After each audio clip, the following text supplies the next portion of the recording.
Olá, diretamente de Dois Córregos, interior de São Paulo. Seja bem-vindo, bem-vinda. E antes do e-mail de hoje, dor de amor tem jeito, como sobreviver ao amor, suas reviravoltas e confusões sentimentais. Aqui na descrição do vídeo você encontra algumas das livrarias que vendem de forma online e, claro, nas grandes livrarias próximas a você, Dor de Amor tem jeito. E vamos então ao e-mail dele que diz assim: Olá, depois de assistir alguns vídeos seus, resolvi escrever.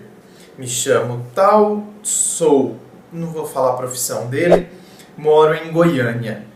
Tenho uma história para contar. Acho que é melhor contá-la do que esquecê-la. Em setembro de 2012, voltando da faculdade, resolvi passar no shopping para comprar óculos de sol. Reparei uma moça, mas não liguei. Já estava solteiro há um ano e mesmo um ano depois não pensava em ter um relacionamento. Na mesma semana, voltei para o shopping em uma sexta-feira para ir ao cinema e lá estava a moça de novo, que estudava em um colégio particular que ficava dentro do shopping. Nossa, colégio dentro do shopping? Que interessante, nunca vi isso por aqui. Mesmo sem saber quem era, me aproximei e puxei conversa. No mesmo dia, adicionei no Facebook e descobri que ela já tinha namorado. Com algumas semanas de conversa, ela decidiu largar o namorado para ficar comigo. Foi uma das melhores coisas do mundo, ter alguém que me completava. Ai. Olha, eu acabei de gravar o vídeo, foi ao ar ontem, falando sobre isso, né? A problemática disso, de querer que alguém me complete. Então, você está vendo que a hora que a gente começa a ler, a gente identifica alguns pontos, a gente já sabe que vai dar BO. E vai dar BO, né? Olha que coisa. Uma das melhores coisas do mundo, ter alguém que me completava. Vai dar BO. Namoramos por 2 anos e 6 meses, nos víamos todos os dias. Estávamos juntos em momentos importantes. A aprovação dela na federal, nós dois aprendendo a dirigir. Ela queria ser professora de artes. Eu, por outro lado, via mais potencial nela. Ensinei a ela tudo que eu sabia sobre design. Fizemos cursos juntos, abrimos 2 empresas. A última, aí ele coloca o nome da empresa que eu não vou falar, né? Com relativo sucesso. 3 funcionários, uma boa receita mensal. Nos víamos todos os dias por causa do trabalho.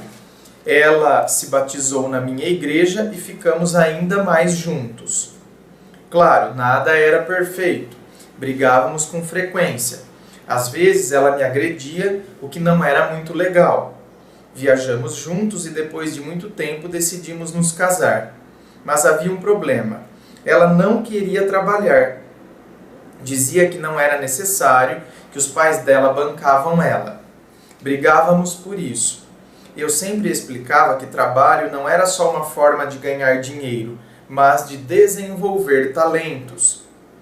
Em janeiro de 2015, tivemos a nossa última conversa sobre trabalho. Então, ela desapareceu. Eu a vi 12 dias depois com um cara da minha igreja. Tentei conversar com ela 3 vezes. As 3 vezes ela me destratou. Em uma delas, me humilhou em público. Resolvi parar. Hoje ela está namorando com esse rapaz. Já faz 3 meses. Às vezes a vejo em atividades da igreja. Ela me ignora.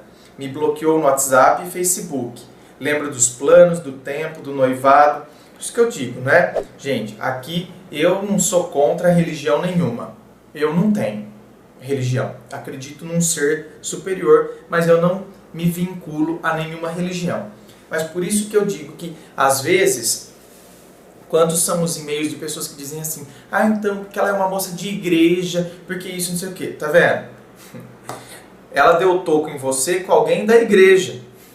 Ela, se interessou e te trocou por alguém da igreja. Ou seja, ela fez inclusive com você o que ela fez com o anterior. Ela conheceu você no shopping, quando ela estudava lá.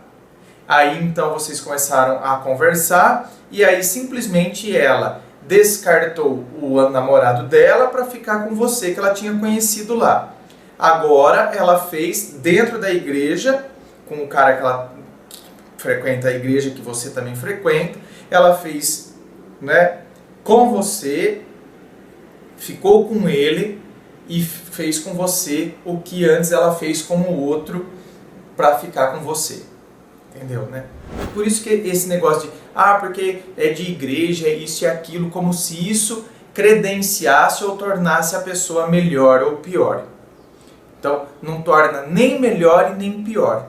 Porque a forma como as pessoas vão se portar não está relacionada ao local geográfico que elas frequentam, né? Mas sim a atitude que elas têm diante do outro.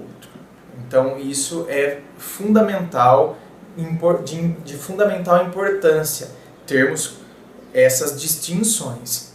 Ela simplesmente me trocou como se eu não fosse ninguém. Não existiu uma despedida, um término. Ela fez comigo o que fez com o antigo namorado de quando... Olha lá, é o que eu acabei de falar, né? Ela fez comigo o que fez com o antigo namorado de quando a conheci. Me largou porque achou alguém melhor. Ela sempre ficou do meu lado em momentos difíceis e eu ao lado dela, mas acabou e isso dói muito. Com isso aprendi muitas coisas. Espero que compartilhando minha história eu ajude outras pessoas. Então, meu querido, você teria ajudado mais ainda, não que você não ajuda com a sua história, pelo amor de Deus, mas você teria ajudado mais ainda se você tivesse destrinchado o que você aprendeu com tudo isso. Então, com isso aprendi muitas coisas. Fica um ponto de interrogação aqui na nossa cabeça. O que será que ele aprendeu? Não é? Então, se você tivesse destrinchado isso, seu e-mail seria perfeito, porque aí refletiríamos sobre isso. A gente conseguiria desenvolver, inclusive, uma reflexão sobre as aprendizagens que possam ter advindo dessa situação que aconteceu com você. Mas, infelizmente, seu e-mail termina dessa forma, você não fala qual foi a aprendizagem que você tirou. Porém, que bom que você tirou a aprendizagem. Que bom que você aprendeu com tudo isso. Não é? E não se reduza diante do ocorrido, porque esse é um grande problema. O grande problema, você que de repente está passando por uma situação semelhante, se sente trocado, se sente descartado, fui descartado como um lixo. Então a gente tem que entender que, primeiro, olha, a atitude que a pessoa teve para conosco foi de desconsideração. Ou seja, não houve um término. Me parece que é igual... Nossa, que terrível, né? Igual aqueles pais que por vezes têm que ficar na dúvida se o filho está vivo ou não, porque simplesmente o filho desapareceu. E os pais não têm nenhum corpo para enterrar. Então, quer dizer, eu não sei. Então eu fico naquela. Né? Deve ser terrível, terrível. Porque tudo indica que o filho já não está mais vivo, mas eu não tenho prova real e concreta de que de fato ele não esteja mais vivo. Então eu fico imaginando a cabeça dessa mãe, a cabeça desse pai, que fica imaginando que a qualquer momento, sabe, vai tocar a campainha e a hora que eles abrirem vai ser o filho que vai estar presente lá. Meu Deus do céu! Ou seja, é porque não houve uma situação que eu possa falar, não, meu filho está morto, né? Então fica sempre aquela... Por mais que haja indícios, porventura, de que possa ter, né, morrido, é a morte presumida, presume-se que. Então, um término, aqui é diferente, é óbvio. É óbvio, eu só estou usando a partir do que parece que fica inacabado. Então, o que acontece? Não houve um término, houve uma discussão. E aí, simplesmente, né, ela se afasta e depois, então, você já vê ela com outro. Quer dizer, a hora que eu vejo ela com outro, apesar de não haver um término, o fato dela já estar com outro Isso não tem nada presumido, não é? Diferente do que eu falei aqui em relação aos filhos que são desaparecidos e presume-se a morte. Agora, aqui, o fato em si já caracteriza o término, então eu tenho que internalizar essa situação. Então, ela não falou, não tivemos um término. Então, se a gente fica com isso na nossa cabeça, não tivemos um término. O nosso cérebro, ele entende dessa forma. E o nosso cérebro entendendo dessa forma, não houve um término. O nosso cérebro introjetando isso, gente, não houve um término. Automaticamente, ele produz as emoções e as sensações de que o término não aconteceu de fato. Então a gente, por vezes, fica ainda conectado naquela situação. Agora, quando a gente diz, olha, ela já está com outro, portanto, ela não teve a hombridade, a decência de vir e da gente, de fato, terminar olhando nos olhos, mas o término ocorreu. Então, ao invés de eu dizer, parece que é só um jogo de palavras, André, não é. Não é. A gente precisa dar o comando para o nosso cérebro. Gente, o dia que a gente entender que o nosso cérebro responde aos conceitos que a gente coloca nele, as coisas na nossa vida mudam. Você sabia que pessoas que não conseguem muitas vezes seguir, não conseguem esquecer ex, isso foi feita uma pesquisa e chegou-se à conclusão que 80% dessas pessoas não conseguiam esquecer ex porque elas usavam a expressão o meu ex-namorado, meu ex-marido. Quando você diz, olha, uma palavrinha, né? Mas você usa essa palavrinha meu ex-marido, meu ex-namorado, indica que ele ainda é seu. É a posse. Por isso que eu não consigo me libertar.